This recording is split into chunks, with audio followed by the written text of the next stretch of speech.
This is the story of a little boy called Brian, who doesn't like cleaning his teeth at all. However, one night, something magical happens. This is the story of the Terrific Toothbrush. Brian hated cleaning his teeth. He just hated it. Twice a day was twice too many for Brian, although Brian knew what would happen to his teeth if he did not clean them. However, Brian would march slowly to the bathroom, both in the morning and at night. See his enemy toothbrush lounging there in the pot with the rest of its friends. A sudden feeling of sadness filled Brian. He wriggled his toes and took one long breath and exhaled so loudly his lips vibrated like those of a horse. Brian lifted his toothbrush and put the tiniest squidge of toothpaste on the rough white bristles. He raised it to his mouth and stared for a moment before he began to brush his front teeth slowly. He scrunched his eyes up tight as the toothbrush ran all over his teeth and tongue. Once Brian had finished, he put his head into the sink and turned on the cold water tap, stuck out his tongue and washed it quickly. Pa! Pa! Now I'm sure that Brian isn't the only little boy or girl in the world that doesn't like to clean their teeth. But on this night, something magical happened. Brian went stomping into his bedroom, tucked himself beneath the covers and mumbled, "Oh, I wish that cleaning your teeth was fun." He turned off his light, squeezed his eyes up tight and began his drift into sleep. Outside his window, the night sky was full of stars. They looked like little sharp diamond teeth inside of a giant's mouth. One of these beautiful shiny stars began to flicker and then flash over and over again. The star then disappeared out of sight when suddenly, bang, the star zoomed across the sky. The star whizzed straight through the keyhole of Brian's front door. It landed on the bottom step of Brian's staircase. The star began to spin round and round until it had changed into the shape of a small fairy-like figure. Although this fairy didn't really like that word. He preferred guardian or protector. This was no ordinary star. This protector of teeth looked unbelievably cool.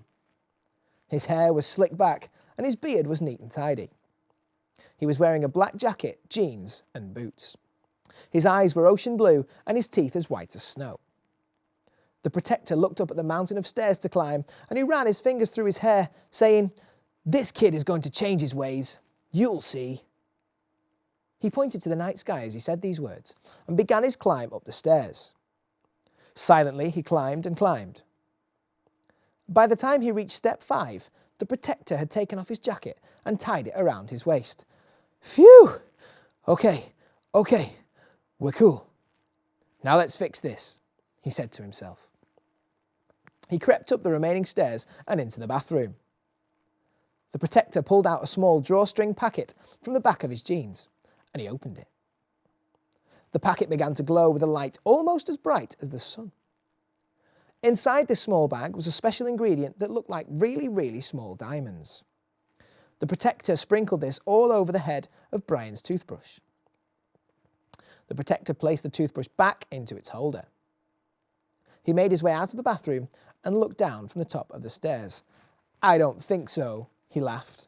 Clicking both of his fingers, he was back downstairs. The protector stood at the bottom of the stairs, flicked the collar of his jacket and said the words, "Enjoy the ride, kid. I'll see you real soon." When morning came, Brian grunted and groaned as he got out of his bed, dragged his feet to the bathroom. He splashed his face with cold water and looked in the mirror. His hair was everywhere. It looked like he had had millions of electric shocks in the night. He smiled to himself as he looked at his hair. His eyes caught a glimpse of something shining in the bottom of his mirror. The handle of his toothbrush was a cool, glistening silver, and the bristles were golden. He ran the cold tap, dipped his toothbrush and placed it into his mouth when boom, poof, zap! Lights flashed all around the bathroom as Brian began to spin round on the spot. Brian couldn't see anything at all, so he closed his eyes until all the noise around him had stopped. He took in a deep breath and he felt the cold on his nose. Brian opened his eyes and the light of the sun was so bright that he squinted. Brian seemed to be wearing some kind of mask. He looked down at his feet to see that they were attached to a snowboard. A voice by the side of him shouted, "Okay, kid, enjoy the ride." This man had eyes that were as blue as the ocean and teeth that were incredibly white, thought Brian. A light flashed green in front of Brian, and he was off like a bolt of lightning. He had no idea what was happening, but he was snowboarding down a huge mountain. He screamed, "Ah!" and put his hands above his face to stop him from seeing, but after a while, his screams turned to whoops. He was loving it. He was doing jumps and tricks and amazing the other snowboarders as he zoomed past them and crossed the finish line, when all of a sudden, boom, poof, zap, the white light came back, and Brian was standing in his bathroom, his mouth open wide, his toothbrush in his hand and his hair still sticking up. Brian blinked hard and looked around the room to check where he was. He pinched his cheek and realised that he was definitely back in his bathroom. He looked at his toothbrush and it was blue, back to its normal colour. Brian shook his head and began to walk out of the bathroom. He still had his toothbrush in his hand. He threw it back over his shoulder and the toothbrush whooshed through the air and landed perfectly into its pot. Brian couldn't concentrate at school all day, as he was just thinking about his snowboarding adventure. When it was nearing his bedtime, his mum screeched, "Don't forget to clean your teeth, Brian!" Brian whizzed up the stairs and peered slowly through the bathroom door. He focused his eyes on the toothbrush holder, but all he could see was his blue toothbrush. He let out a sigh and walked into the bathroom, lifted his toothbrush and placed a tiny squidge of toothpaste onto the bristles. As Brian lifted the toothbrush towards his teeth, he noticed that his hand was glowing. The toothbrush was silver again, and as soon as the golden bristles touched his teeth, boom, poof, zap! The white light flooded the bathroom, and Brian shut his eyes again. But this time, the noise didn't go away. Whoosh! Brian heard, as he threw open his eyes to see the sun and the bright blue sky. This time, he was sitting in the passenger seat of a jet plane that was travelling through the sky. The plane was doing loop-de-loops and racing around the clouds. Brian was having such fun. He would whoop and cheer every time the plane looped around. A voice would come into the headset that he was wearing and say the words, "Hold on, kid." Brian recognised this man's voice. The plane whizzed across an ocean to an enormous boat on which it landed. Brian and the pilot got out of the plane. Brian watched as the pilot took off his helmet. The man had eyes that were as blue as the ocean and teeth as white as snow. Brian looked at the side of the plane and noticed that it was called the Protector. Brian took a few steps towards the pilot to thank him, when boom, poof, zap! Brian was transported back to his bathroom. He rinsed his toothbrush and placed it carefully into its holder. Brian looked in the mirror and smiled, checking out his teeth. "Wow!" he exclaimed as he walked out of the bathroom. "I never knew that cleaning my teeth could be so much fun." So just remember, boys and girls, if you sometimes hate the thought of cleaning your teeth and the stars are shining in the night sky, the Protector may be looking and listening out for you. How will you know if he's visited you? There's only one way to find out.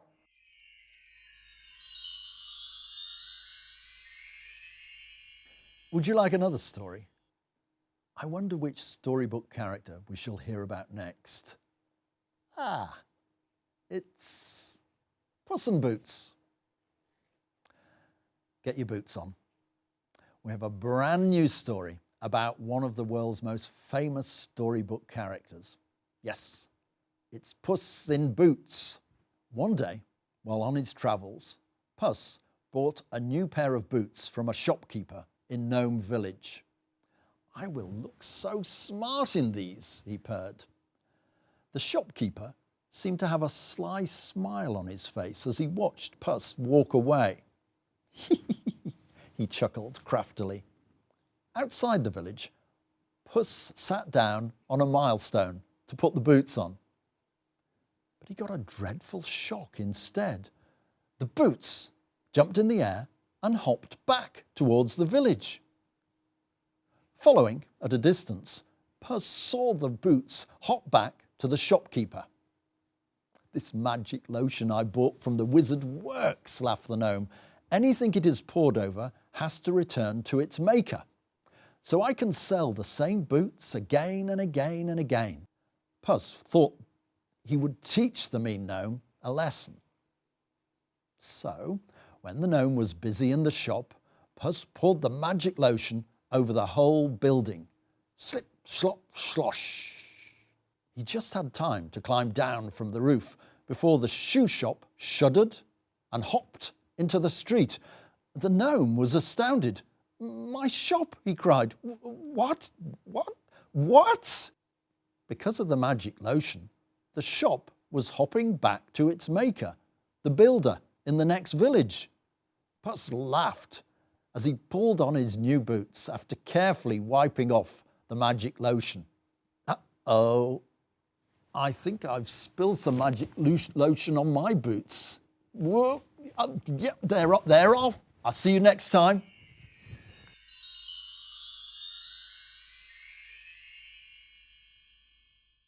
Hello, today I'm going to read to you the story of Martha Jones, a little girl who loves monsters. The story is called My Hairy, Scary Best Friend. Martha Jones loves monsters. She loves to dream of monsters. She also loves to draw monsters. And of course, she loves to pretend that she is a monster. One night, not all that long ago, as Martha slept, something magical happened. Bright lights shone in through her bedroom window. Beautiful colours filled the room like an enormous Christmas decoration. Many lights landed on Martha's sketchbook, a sketchbook full of Martha's monster drawings. The next morning, Martha woke and went to brush her teeth. "Grrr," she snarled. "Another monsterific, scary day for me." She washed her face and got dressed, but something was wrong. She couldn't find her shoes.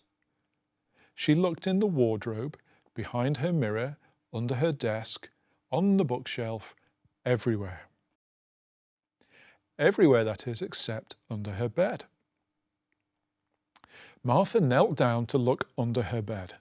In the darkness, she could see her shoes. But that is not all that she could see. Looking right back at her were two big, angry yellow eyes.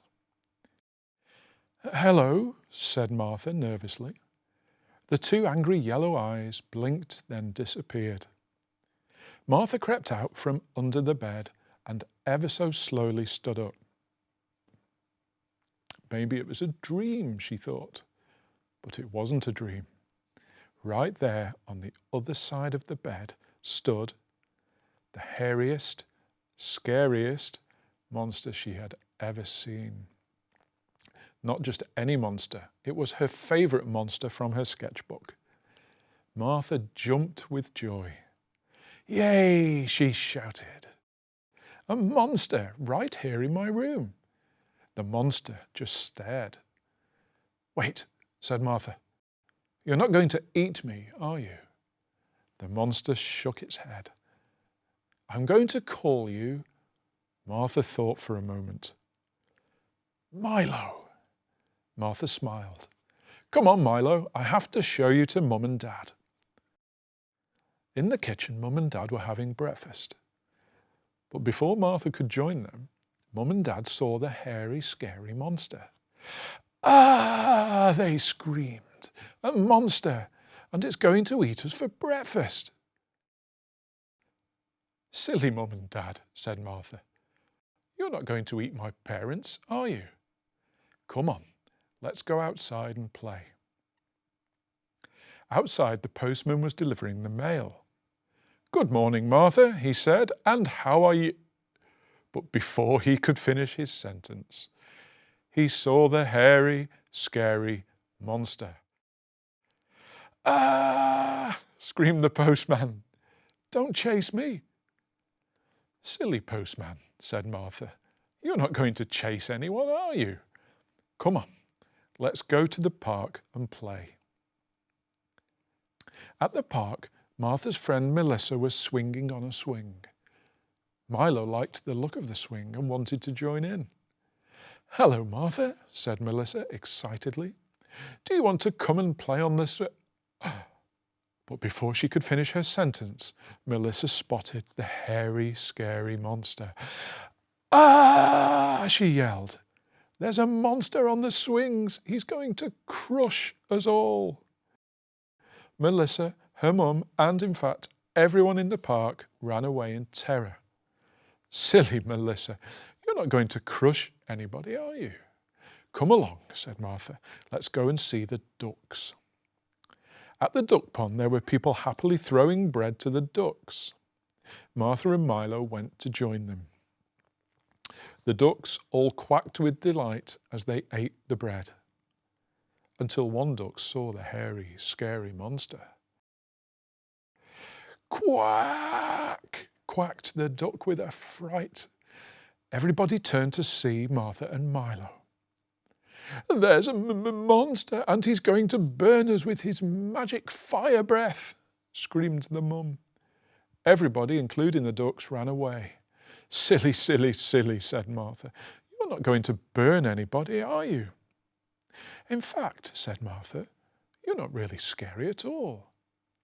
You don't eat, chase, crush, or burn anyone, do you?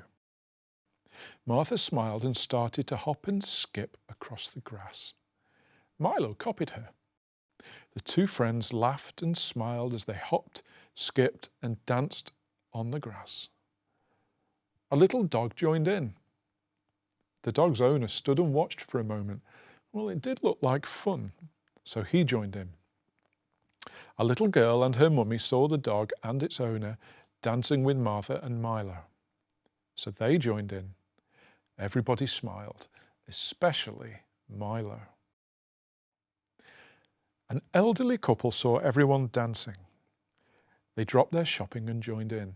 Whee, said the old lady. I've not danced like this in years. This is so much fun, said Martha as she and Milo danced in a circle.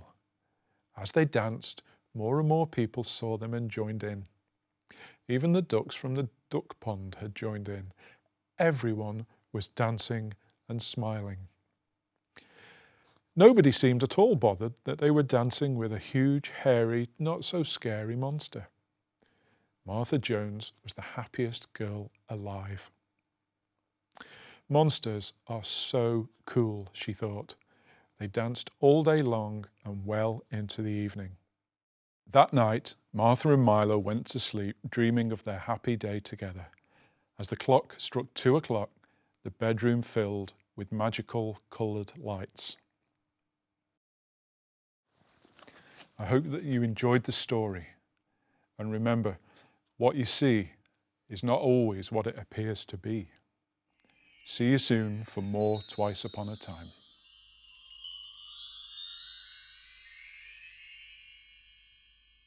Oh, there you are. Hello. And welcome to Twice Upon a Time, where we tell the world's greatest stories. Have you ever heard of the Pied Piper? He is one of the strangest characters to ever walk across our planet. He has a magical musical recorder which can, well, let's see, shall we, in today's story. Long ago and far away, the Pied Piper turned from his wanderings one day as he heard a cry for help coming from a tower high on a hilltop. A beautiful girl sobbed as she told the piper how she had been kidnapped by the evil Prince Vilerot. The prince was keeping her a prisoner in the tower until she agreed to marry him. The Pied Piper played a magical tune which formed a staircase of low musical notes down which the girl could escape from her tower prison. And then a stream of lilting music lifted the girl high in the air and carried her away across the sea and back to her family. Just then, Prince Vilerot arrived on the scene. Seeing that the piper had helped the girl's escape, he commanded his men to seize him and put him in the stocks in the local town. Prince Vilerot and his men encouraged a crowd to come and hurl rotten fruit at their prisoner. As the mob took aim with the fruit, the Pied Piper began to whistle a magical tune. Bewitched by the sound, the mob pelted the prince and his men with the fruit. In a fury, Prince Vilerot sent his men to attack the crowd, who ran for their lives from the flashing swords and spears. The tomato-splattered prince screeched in anger at the piper, "Find me a suitable bride by the morning, or I will have you cut in 10,000 pieces and fed to the royal poodle." The Pied Piper played a mystical tune, which the wind carried away across the land. "This tune will summon your bride," he promised, as the prince gave instructions for the making of the wedding dress. The piper piped long into the night. At last, the bride his magical music had summoned arrived at the castle gates. First thing the next morning, the Pied Piper played, as the bride, now clothed in her wedding dress, walked down the aisle towards the excited prince. But Prince Vilerot's excitement turned to horror as the bride lifted her veil to reveal a mane of writhing and hissing snakes. The Pied Piper had called Medusa the Gorgon to be the bride, the legendary Medusa the Gorgon, who could turn men to stone with a single glance. "I do enjoy a good wedding," the piper thought, as he returned to his wandering.